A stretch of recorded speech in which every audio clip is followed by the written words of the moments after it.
Hello students. आज हम लोग देखने वाले हैं Kruskal Wallis rank sum test के एग्जाम्पल। इसे सॉल्व करने के लिए स्टेप्स है present the null and alternative hypothesis, यानी सबसे पहला स्टेप है कि हम लोगों को नल और अल्टरनेटिव हाइपोथेसिस डिफाइन करने हैं। सेकंड है sort and assign ranks to the data, यानी जो भी हमको दिया है डेटा उससे पहले सॉर्ट करना है और फिर अकॉर्डिंगली उसे रैंकिंग करना है। थर्ड स्टेप है add up the rank for each group. अब हम लोगों ने जो ग्रुप्स बनाए हैं उस ग्रुप वाइज जो भी रैंकिंग आया है उसका एडिशन करना है, हम लोगों को सम करना है। नेक्स्ट है कैलकुलेट करना है हम लोगों को एच और एच क्रिटिकल। अब एच क्रिटिकल जो है वो हम लोग with the help of table निकालेंगे वैल्यू, लेकिन एच की value with the help of this formula हम लोग इक्वेट करेंगे, जो है 12 by n into n plus one into summation R I square upon N I minus 3 into n plus one. और जो भी वैल्यू आएगी एच और एच क्रिटिकल की उसे हम लोग कंपेयर कर सकते हैं। अगर हमारी एच की वैल्यू ग्रेटर है एच क्रिटिकल से तो हम लोग हमारा जो नल हाइपोथेसिस है वो हम लोग रिजेक्ट करेंगे। वेयर अगर हमारा एच की वैल्यू लेस है एच क्रिटिकल से तो हम लोग हमारा नल हाइपोथेसिस एक्सेप्ट करेंगे। सो देखते हैं कैसे, with the help of example. तो फर्स्ट एग्जांपल दिया है कि calculate and decide where given group is showing statistical equal data और नॉट। तो यहाँ पे हमारे तीन ग्रुप्स दिए हैं, ग्रुप वन, ग्रुप टू और ग्रुप थ्री, और ये वैल्यूज है। अब जैसे कि हम लोगों ने स्टेप्स में देखा था कि सबसे पहले हम लोगों को नल हाइपोथेसिस और अल्टरनेटिव हाइपोथेसिस डिफाइन करना है या प्रेजेंट करना है। तो हमारा नल हाइपोथेसिस है median of population is equal, जबकि अल्टरनेटिव जो उसका अपोजिट होगा median of population is not equal.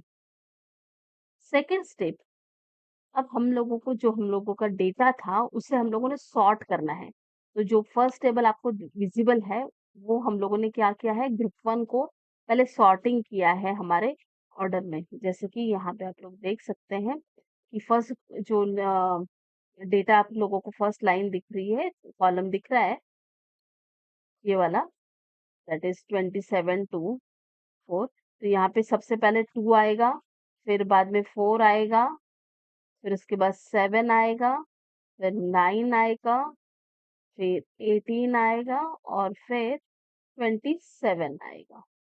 तो वैसे ही यहाँ पे हम लोगों ने इसे अरेंज किया है, आप लोग देख सकते हो ये वैल्यूज को। ऐसे ही हम लोगों को क्या करना है, सारे इसके लिए तीनों ग्रुप के लिए अरेंज करना है डेटा। अब यहाँ पे हम लोगों ने क्या किया है, अरेंज कर लिया हम लोगों ने तीनों इसको, ठीक है।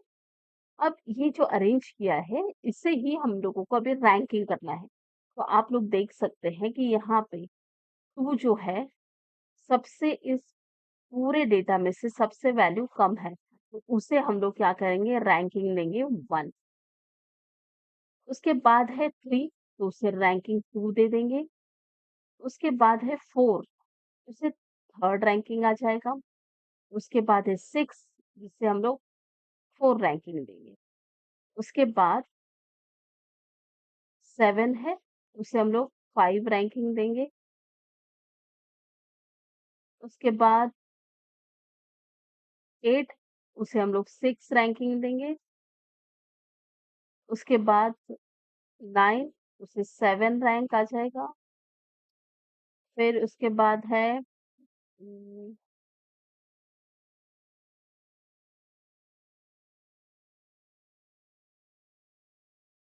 7 हो गया। फिर 14, जिसे हम लोग 8 रैंक देंगे। फिर हमारा 18, जिसे हम लोगों ने 9th रैंक दे दिया है। उसके बाद 20, जिसे हम लोगों ने 10th रैंक दिया है। 21 को 11, 22 को 12, 23 को 13 रैंक, 30 को, सॉरी, 27 को हम लोगों ने दिया है यहाँ पे 14th रैंक। फिर उसके बाद 30 को हम लोगों ने दिया है 15th रैंक, 31 को 16th रैंक और 34 को 17th रैंक, इस तरह से। और अगर सपोज कोई टाई अप होता तो हम लोग क्या करते, अगेन जितने भी एक जैसे वैल्यूज हैं उनका रैंकिंग लेते और उनका एवरेज हम लोग लेते, ठीक है, और फिर वही वैल्यू उस पर्टिकुलर पोजीशन पे हम लोग डालते। अभी यहाँ पे ये स्टेप खत्म होती है। और नेक्स्ट स्टेप हमको क्या कहती है कि भाई सम करना है हम लोगों को रैंक का। अब आप लोग देख सकते हो कि ये जो है, अगर हम लोगों ने इसे R1 कहा है, इसे R2 कहा है और अगर इसे R3 कहा है, तो अब हम लोगों को क्या करना है, इन सब का सम करना है, इन रैंक का सम करना है, ठीक है, इसका सम करना है और इसका सम करना है, ठीक है, जिसे हम लोग डिनोट करेंगे summation R1, summation R2 and summation R3। यहाँ पे आप लोग देख सकते हो, राइट। तो हमारा जो समेशन है इसका आएगा 39, समेशन R2 का आएगा 65 और समेशन R3 का आएगा 67। उसके बाद एन कैपिटल एन जो है sum of samples sizes for all samples, यानी जितने भी वैल्यूज है, ये जितने भी सैंपल है इन सब का सम।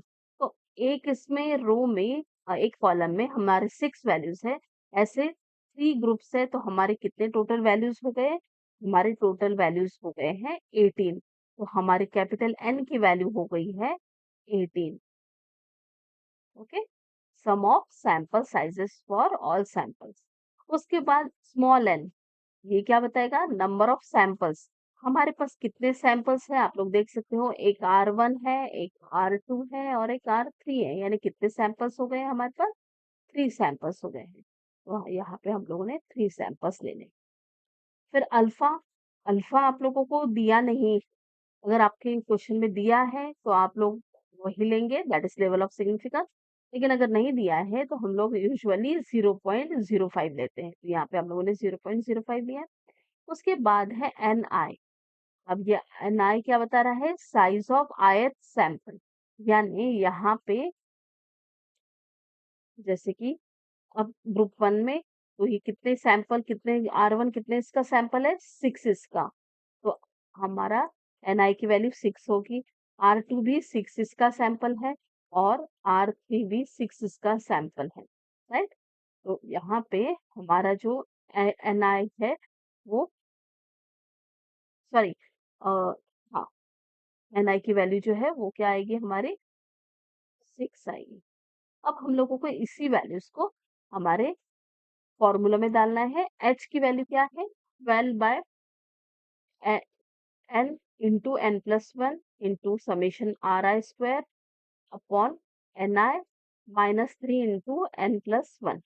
सो वैल्यू सब्स्टिट्यूट करेंगे, कैपिटल N की वैल्यू है हमारे पास 18, तो n+1 हुआ 19, यहाँ पे RI² समेशन RI² है, तो हमारे पास तो 3 सैंपल्स है, R1, R2 और R3, तो हम लोग तीनों लेंगे, जैसे कि फर्स्ट है R1² अपॉन 6, ये लिया हम लोगों ने, R2² upon 6 plus R3² upon 6, ठीक है, और -3 इंटू n+1 जो बोला है, तो n+1 यानी अगेन 18+1 दैट इज 19। अब इसे हम लोग जब सॉल्व करेंगे तो हमारे वैल्यू क्या आ रही है, 59.849, जिसमें से हम लोग माइनस क्या करेंगे 57 और हम लोगों को वैल्यू मिल रही है 2.85। ओके, यानी एच की वैल्यू है 2.85। अब हम लोगों को लेना है एच क्रिटिकल फाइंड आउट करना है, तो उसके लिए हम लोगों को डिग्री ऑफ फ्रीडम लगेगी। अब डिग्री ऑफ फ्रीडम के लिए हमारा फॉर्मूला है n-1 और n की वैल्यू हमारे पास है 3, ठीक है, कैपिटल एन नहीं लेना है, ना ही एन आई लेना है, आपको एन की वैल्यू लेना है, एन कितने का सैंपल है, तो हमारे पास 3 है, 3 - 1 दैट इज 2, तो डिग्री ऑफ फ्रीडम हमारी 2 हो गई है। और अल्फा हमारा 0.05 है। ठीक है। सो अब हमको क्रिटिकल वैल्यू फाइंड आउट करनी है, राइट? यानी 2,0.05 के लिए क्या वैल्यू आएगी वो देखना है। इसके लिए हम लोगों को कौन सा टेबल यूज करना है, जो हम लोगों ने काय स्क्वायर यूज किया था, काय स्क्वायर के लिए वही टेबल हमको यहाँ पे यूज करना है। तो आप लोग देख सकते हो कि डिग्री ऑफ फ्रीडम हमारी 2 है, यहाँ पे 2 डिग्री ऑफ फ्रीडम है हमारी, और 2 कॉलम हम लोगों को लेना है कौन सा, 0.05 का ये। तो आप लोग इस पर्टिकुलर रो और इस कॉलम के लिए इंटरसेक्शन पॉइंट ये है हमारा, दैट इज 5.991। ठीक है। सो यहाँ पे आप लोग देख सकते हो हम लोगों ने लिखा है 5.991। अब आप लोगों को पता है कि एच की वैल्यू आई है हमारी प्रीवियस इसमें 2.85, और एच क्रिटिकल की आई है 5.991। तो आप लोग देख सकते हैं कि अगर हमारी एच क्रिटिकल की वैल्यू अगर ग्रेटर है एच से, तो हम लोग नल हाइपोथेसिस एक्सेप्ट करते हैं। तो यहाँ पे हम लोगों ने नल हाइपोथेसिस एक्सेप्ट कर दिया, और कंक्लूजन क्या आएगा हमारा फिर, there is enough evidence that median of population is equal, right? So hope you understood this problem, और आगे ऐसे ही वीडियोस के लिए मुझे सब्सक्राइब कीजिए, लाइक करें और शेयर करें। Thank you.